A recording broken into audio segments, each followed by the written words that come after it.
ఆకాశరాజు భార్య ధరిణమ్మదేవి, ధరిణమ్మదేవికి ఆకాశరాజుకి వీరిలో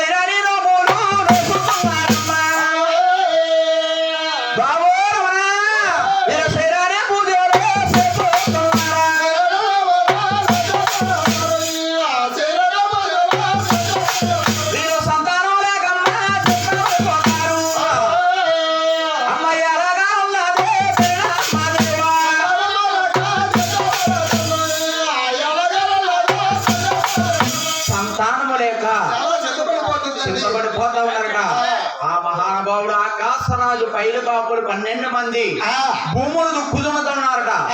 ఎప్పుడైతే భూములు దుక్కుతున్నారు భూములో దొరికింది బంగారు పెట్టెట్టుకొచ్చి మహారాజు గారికి ఇచ్చారంట. ఓ మహారాజా, మనం భూములు దుక్కుతుంటే పెట్టి దొరికింది అని పెట్టి ఎప్పుడైతే ఇచ్చారు పెట్టి బట్టలు కూడా చూడమన్నారట. పెట్టిలో అందమైన కళాపురుషం ఉన్నది. ఆ కళాపురుషంలోని మహాతల్లి అందమైన ఆడబాలు ఉన్నదట. ఎప్పుడైతే ఆడబాలు ఉన్నదో మహానుభావుడు అంటున్నాడంట, అమ్మా ఓహో దివి ఇదిగో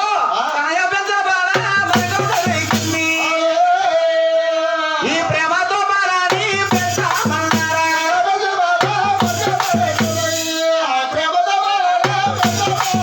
ప్రేమతో పాలన పెంచమన్నారట. అప్పుడు మహాతల్లి ఈ యొక్క ధరణీదేవి అంటుందంట, నాదా ప్రణస నాదా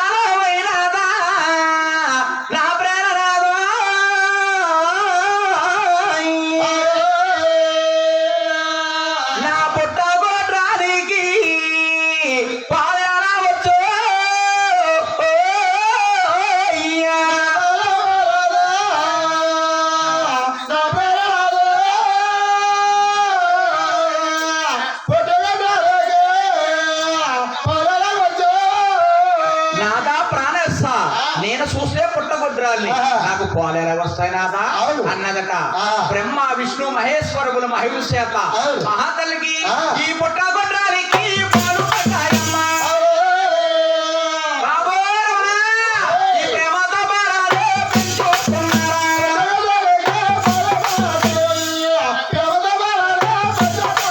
ఈ ప్రేమతో బాలాన్ని పెంచుకున్నారా వీరు వెన్నెసి బాలాన్ని ఎనగా తీసుకురా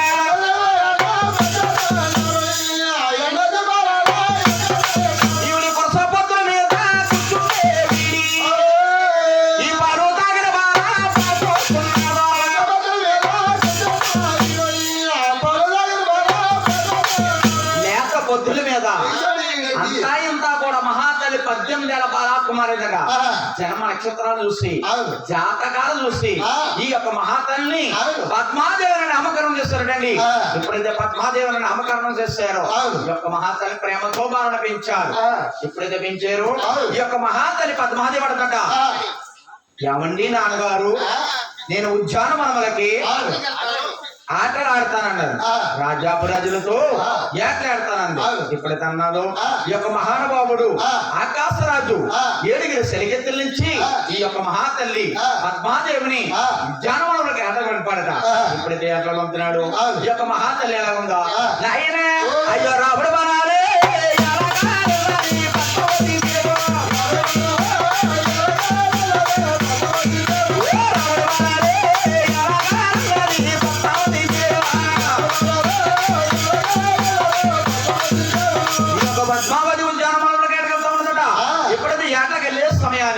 ఆకాశ మార్గాన్ని ఒక తెల్ల పౌరులు వస్తుందట. ఆ మహాతల్లి చూస్తుంది. ఎప్పుడైతే మహాతల్లి నాడు ధరి నుంచి బాణం విడిచిపెట్టదట. ఈ యొక్క పద్మావతి బాణం వెళ్ళి ఎడం పక్కన కలిగింది. మన శ్రీనివాసు చూస్తారు, అరే రే ఆ శనగలో కానీ ఆ పౌరాన్ని కొట్టింది, అదే పౌరాన్ని మనం కొట్టి పరమతే ఆ యొక్క శనదాంతో మనం మాట్లాడచ్చు కదా. అలాగే మహానుభావుడు శ్రీనివాసుడు అయ్యో రావుడు వారాలే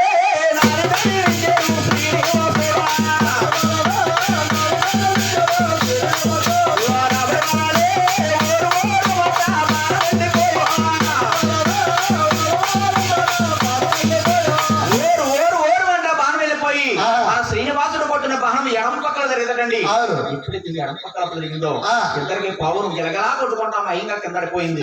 నేను కొట్టిన శినవాడంటే నేను కొట్టిన శినదానంటే ఇద్దరికి మహానుభావులకి ఇద్దరికి కూడా వాదా పంతాలు అవుతున్నాయి. ఎప్పుడైతే వాదా పంతాలు అవుతున్నాయో ఈ పక్కన ఉన్న ఏడుగురు సిరిగతులు కూడా చిన్నాభినం అయిపోయారు. మహానుభావుడు శ్రీనివాసుడు రామయ్య అవతారాన్ని గజేంద్రుడు అని ఏనుగు లీలగా ఇచ్చాడు. ఆ ఏనుగు వచ్చినట్టు అయింది, తర్వాత వెళ్ళినట్టు అయింది. ఈ మహాతల్లి పక్కన ఉన్న సిరిగతులు చిన్నాభినం అయిపోయారు. ఈ వెనక్కి వచ్చి పద్మావతి మన శ్రీనివాసుడు ఒళ్ళో పడిపోయిందట. ఎప్పుడైతే శిల్లో పడిపోయిందో ఈ ఏడు సిరిగతులు మొత్తం తెలుపుకుని అంటే మన శివదాన్ని ఎవరో కుర్రవాడు పట్టుకెళ్ళిపోతున్నాడు, చేపట్టుకుని రాకపోతున్నాడు. అలాగని ఏడుగురు గురగాలు చేసి శ్రీనివాసుడు చెమ్మది కొట్టారు.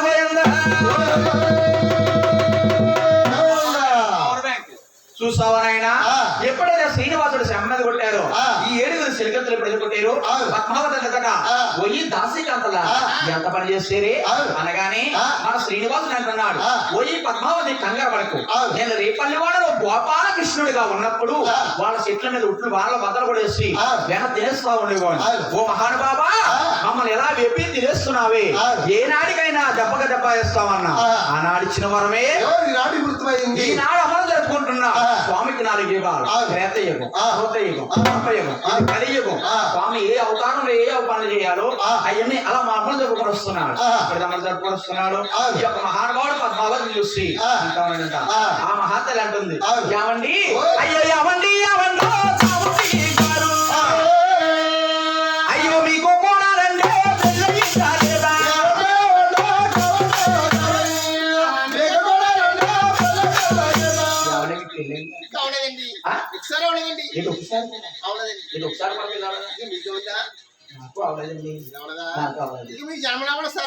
అంటే నా జన్మనామాలు చెప్పంటారా?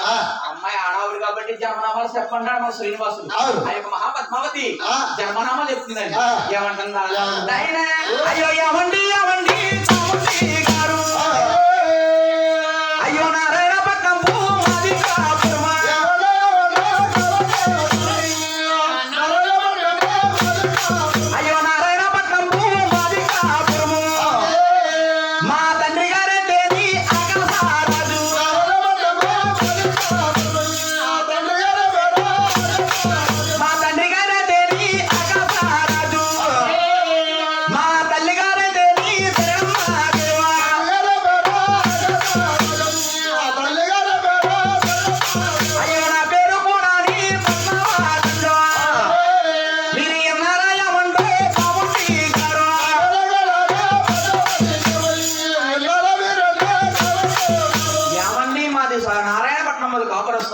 మా తండ్రి గారైతే ఆకాశరాజు, మా తల్లి గారైతే ధరిణమ్మదేవి.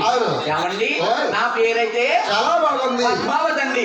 భోజనదానా నీ పేరు నామాలని జన్మ నక్షత్రాలు సేనాభోగం. నా యొక్క జన్మ నక్షత్రాలు చెప్పంటావా? అలాగే మహానుభావుడు మన శ్రీనివాసుడు అంటామన్నాడు. భూషణదానా శేషాద్రి పర్వతము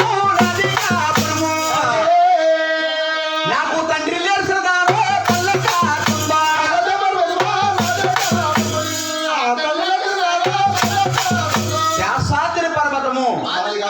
నాది కాపురాస్థలము, తండ్రి లేడు, తల్లి ఉంది, తల్లి పారి ఒకలాదేవి. నా పేరైతే శ్రీనివాసుడు. అలాగనగానే అది మీకు కూడా పిల్లవాళ్ళ. అలాగని మహానుభావుడు మహాతల్లి వీళ్ళ చేతిలో చేసి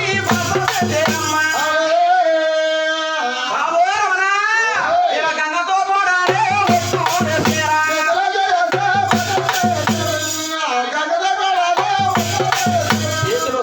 బాసలు చేసి గంగతో కూడా ఒట్టిలేశారట. మా వద్ద నష్టవాళ్ళకు వచ్చేసింది. శ్రీనివాసుడు సంప పట్టుకుని ఉక్కలాదేవి కోనేరు వద్దకొచ్చాడు.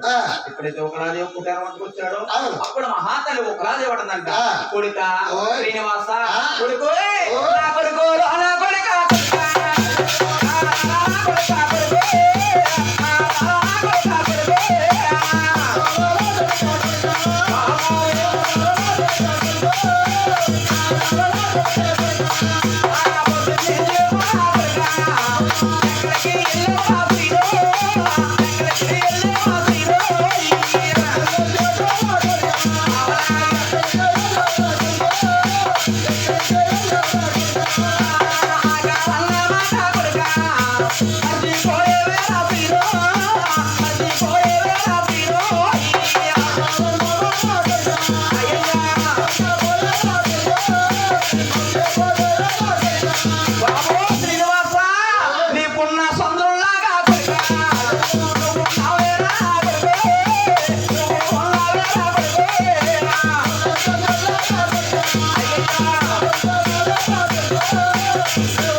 నుంచి ఎక్కడికి వెళ్ళావు బాబు?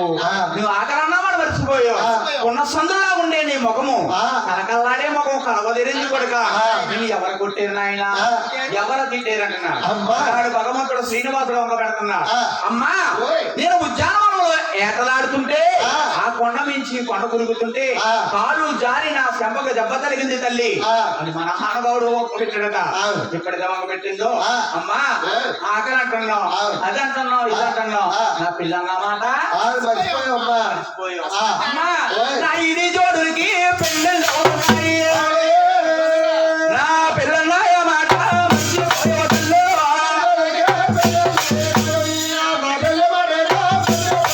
నా ఈడి జోడు వారికి పెళ్లి అయిపోతున్నాయి, పిల్లన్న మాట మరిసిపోయావ తల్లి అంటా ఉన్నాడట. అప్పుడు ఉగ్రాదేవి అంటుంది, నాయన కుమారా శ్రీనివాస, నీకు కళ్యాణం చేయమంటావా? చెయ్యాలమ్మా. బాబు ఎక్కడన్నా చూసుకున్నావా? అమ్మా, నువ్వు కళ్యాణం చేస్తానంటే ఆకాశరాజు కూతురు పద్మావతి ప్రేమించానే. చేసుకున్న 10 చేసుకుంటానమ్మా, లేకపోతే బెమ్మసారి ఉండిపోతానమ్మా. ఏమిటేమిటి చేసుకున్న 10 చేసుకుంటానమ్మా, లేకపోతే బెమ్మసారి ఉండిపోతానమ్మా. అమ్మా, నేను సన్నాసీనవుతానే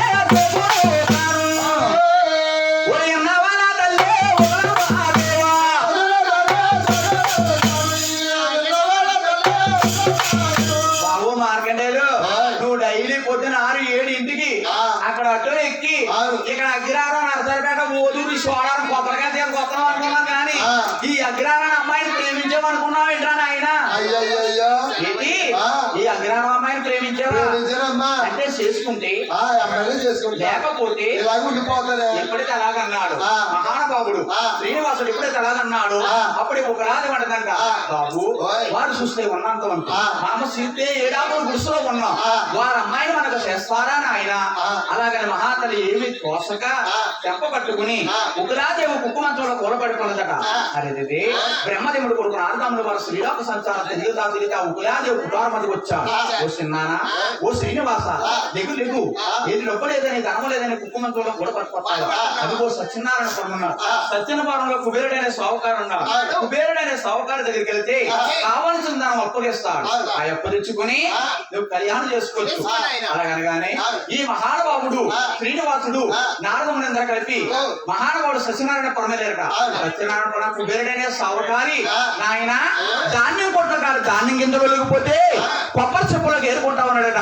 అప్పుడు మన శ్రీనివాసుడు చూసి నారదుడు అంటున్నాడు, నారద అతను చూస్తే కావలసిన తనంత ధనం ఇస్తానన్నాడు అంటున్నాడు. అతను చూస్తే కొబ్బరి చెప్పులకు ధాన్యం కింద ఏరుకుంటున్నాడు.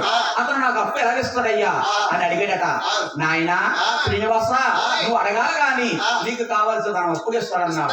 అప్పుడు శ్రీనివాసుడు కుబేరుడు అంటున్నాడు, ఓయి కుబేరా, నేను ఈ అవతారంలోని ఈ యుగంలోని నేను కళ్యాణం చేసుకుంటున్నాను, నాకు కొంత ధనం అప్పుగా కావాలి నాయన అన్నాడు. ఎప్పుడైతే అన్నాడో అప్పుడు కుబేరుడు శ్రీనివాసుడు అంటున్నాడు, పోయి శ్రీనివాస, నీకు అప్పు ఇవ్వడానికి నాకు అభ్యంతరం లేదు, కానీ తిరిగి నా బాకీ ఎలా చెల్లించగలవయ్యా? ఎప్పుడైతే అలాగన్నాడు మహానుభావుడు మన శ్రీనివాసుడు అంటున్నాడు, నేను అవతారం సాధించి వచ్చే అవతారంలోని పేరుదేవి గర్భాన 6 తర్వాత 7వ పడతాను. 7వ పుట్టి ఆరమాదారుగుడు కూతురు అలివేలు మంగాదేవిని నేను కళ్యాణం ఆడతాను. పిల్లాన్ని మంగళం వెళ్ళాడేసి 7వ పడతాను. గుళ్ళు గోపురాలు కట్టుకుంటాను. గుళ్ళు గోపురాలు కట్టుకున్న తర్వాత నాయన నేను పక్కల్లో పిల్లల్ని నేను తాగేటి రాగలకు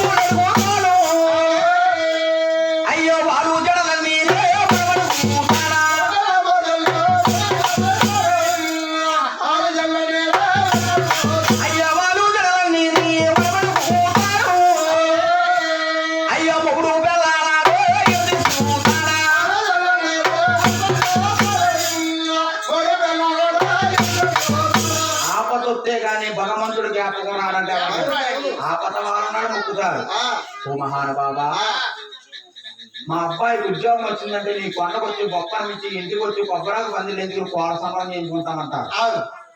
అబ్బాయికి ఉద్యోగం వస్తుంది, తిరుపతి లేదు, కోడ సంబరం లేదు, జల్ది పరిచిపోతా. జల్లి మర్చిపోతారు. ఆ, మా అమ్మాయికి పెళ్లి అయిందంటే ఆ, నీ కొండకు వచ్చి బొప్పరం వచ్చి ఇంటికి వచ్చి కొబ్బరాకు పందిలు వేయించుకుని కోడ సంబరం చేయించుకుంటామంటారు. ఆ, అమ్మాయి పెళ్లి అయిపోతుంది. ఆ, ఇయ్యి లేవు. ఇయ్యము ఆ, నాయన ఆ, ఎవరింటోడుగా నక్కుండొచ్చు కానీ ఆ. బాబాయ్కి మొక్కుండు. మొక్కుండకూడదు. ఈనాడు బర్ల చిన్నారావు గారు మొక్కారు. ఆ, ఆనాడు మొక్కుని మొక్కి ఈనాడు చెల్లిస్తున్నారు. నాయన ఆ. స్వాములు వారు అంటున్నారు, ఆ. నాయన ఓ ఎవరడిగారు కూతున్నారు, రాముడు మొక్కున్నారోయ్. అయ్యో నిర్వాతో పీడేరో నాకిచ్చుతారా.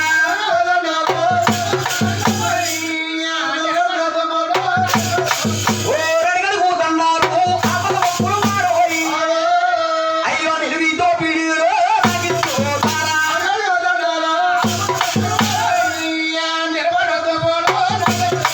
అడిగడుగు దండ ఆపద ముక్కులు వాడు నిలుగు దోపిడీలు కొంతమంది చేస్తా ఉంటారు. ఆ. అంటే ముక్కుళ్ళు ముక్కులు వేసేస్తారన్నమాట నీరు చక్కగాని ఆ. ఇక్కడికి ఎలా ఉండగా ఆ. స్వాములు వారు శ్రీనివాసుడు అంటా ఉన్నారు. ఆ. అది కాకుండా ఆ. నేను అవతారం విసిపెట్టి 7 కొండల వారు అవతారం ఇస్తాను. ఆ. నేను కొండ పైన ఉంటాను, ఆ. నువ్వు కొండ కింద ఉంటావు. ఆ. నువ్వు ఈ అవతారంలో కుబేరుడై జన్మించావు. ఆ. వచ్చే అవతారంలోని ఆ. నువ్వు ఆ. నా పెద్దనగారు గోవిందరాజు జన్మిస్తావు. అవును. గోవిందరాజు గారిని జన్మించినప్పుడు ఆ. నాకు వచ్చిన ఉదయ రక్షణంతా కూడా ఆ. నీకు కలియుగం అంతా కూడా ఆ. వడ్డీ సరిపెడతాను. ఆ. కలియుగం వెళ్ళిన తర్వాత ఆ. అస్సలు సరిపెడతాను. ఆ. అలాగని ఆ. మన శ్రీనివాసుడు ఆ. కుబేరుడి దగ్గర ఆ. 1,45,00,000 అవును. అప్పుగా తీసుకున్నాడట. ఆ. అప్పుగా తీసుకుని ఆ. ఉగ్రాదే ఉండే కుటారం మధ్యకి వచ్చి ఆ. తల్లిగారు గోషిట్లో వస్తాను. ఆ. అమ్మా దోస్తులు బస్సు. చెప్పేసానమ్మా. బంగారం తేలేదు కొన్నావమ్మా? బంగారం తేలదా అంటే చిన్నారా గారేమో తిరుపతి సంప్రదించుకుంటాను మొక్కున్నా. ఆయన మొక్కున్నారు. ఆవిడకి ఏమవుతాం మనకు పెద్ద కూతురా మా నాన్నగారు సంప్రదించుకుంటే మంచి చెడు అని నేను ఎలా భయంగా కూర్చుని ఎంతో మాట్లాడతాను కానీ మొక్కుంది. ఈ మొక్కును చెల్లించేది కాదంటే రూపాయలు చేస్తాం. రేపు ఖాళీ లేదమ్మా శనివారం పొంగుంది వెళ్ళాలి. ఎక్కించండి. మీరు కదలదా అమ్మ నువ్వు మొక్కు నువ్వు చెల్లించా ఎంత కష్టపడేమో ఎంత అందంగా చెప్తున్నావా మా మామయ్య గారి ఇంటిగా నువ్వు మాట్లాడుతున్నావా. నువ్వు మా పెద్దమ్మ గారు గోంజలు కదా చెప్తావు. అవును. వచ్చిన తమంతో కూడా ఆ. 10 లక్షలు వస్తుంది. అవును. వడ్డీ సరిపెడతాను. ఆ. కలియుగం వెళ్ళిన తర్వాత ఆ. అసలు సరిపెడతాను. అవును. అలాగే ఇప్పుడు అన్నాడు ఆ. ఒకరాదే కుటారం మీద వచ్చి తల్లిగారు దృష్టిలో వచ్చినట. ఆ. తల్లిగారు చూసింది. అవును. తల్లిగారు చూసి ఆ. కిరీటం అసలు వజ్రాలు పెట్టుకుని అవును. రాష్ట్రవాళ్ళకి వెళ్తామంటారు శుభ్రంగా మాట్లాడడానికి. అవును. మహానుభావుడు శ్రీనివాడు చూస్తారు. ఆ. అరే ఓయ్. మన తల్లిగారు చూస్తే ముసలి అయిపోయింది. అవును. వాడు ఇస్తానంటారు, ఓ ఎవరంట? ఇవ్వనంటారు. ఆ. ఈ చుట్టాలుగా మనం ఎలాగాలని మాట్లాడుకోవాలని అవును. తల్లి గారి కన్నా 7 అడుగులు ముందుకేసి ఆ. ఉగ్రాదేవి కుటారం వద్ద ఒక కోనేరుంటే ఆ. ఆ కోనేట్లో ఆడవారు మునిగితే ఆ, మగవారు అయ్యేవారంట. మగవారు మునిగితే ఆడవారు అయ్యేవారంట. ఆ శ్రీనివాసుడు ఉగ్రాదేవి కుటారం వద్ద కోనేట్లో మునిగాడు పోయినా అచ్చంగా శ్రీరూపం వచ్చింది. అవును. శ్రీనివాసుడు ఇరుగులా చాలా జరుగుతున్నాడు. ఆ. ఎలా తయారవుతున్నాడా ఆ. ఆయన ఆ. ఓరి కొప్పులున్నావు నువ్వు తుంగేవే, ఆ కమలగారికి లిప్పి తుంగేవా.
లంచానికి ఏం కావాలన్నయ్య? ఓ సగం మాత్రం గారి పుట్ట కావాలండి. బుట్ట కావాలి. ఆ. బుట్ట అంటే మాసురమ్మవారి బుట్ట. ఆ. మాసురమ్మవారి బుట్ట అంటే ఆ. నాయన ఇలా కొండ మీద పడిసింది సజ్జాడి సజ్జి.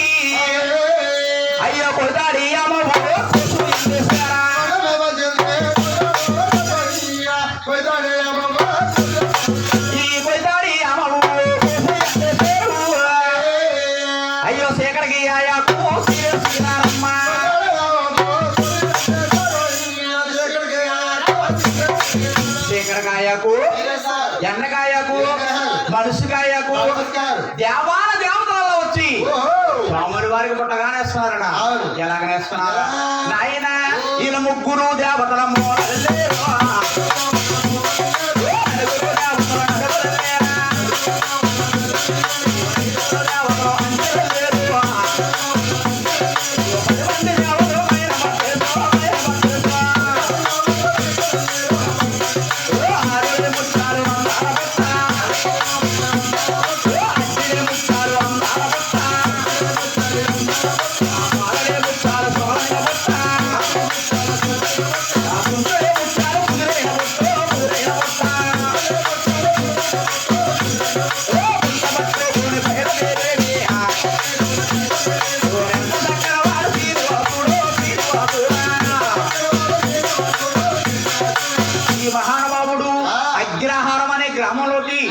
శ్రీనివాసుడు ఎరికిన చారవుతారం ఎత్తి ఎరుకోమంట అలా ఎరికేకలేస్తున్నాడు. ఎప్పుడైతే ఎరికేకలేస్తున్నాడో ఈ అగ్రహారం ఉన్న కుర్రోళ్ళు పర్ల గారు కృష్ణ గారు అబ్బాయిలు ఈ సింహ గారు అబ్బాయిలు ఇలా పర్లోళ్ళందరూ కలిపి ఈ పిల్లనట్టుకుని ఏమంటున్నారు పిల్లో పిల్లో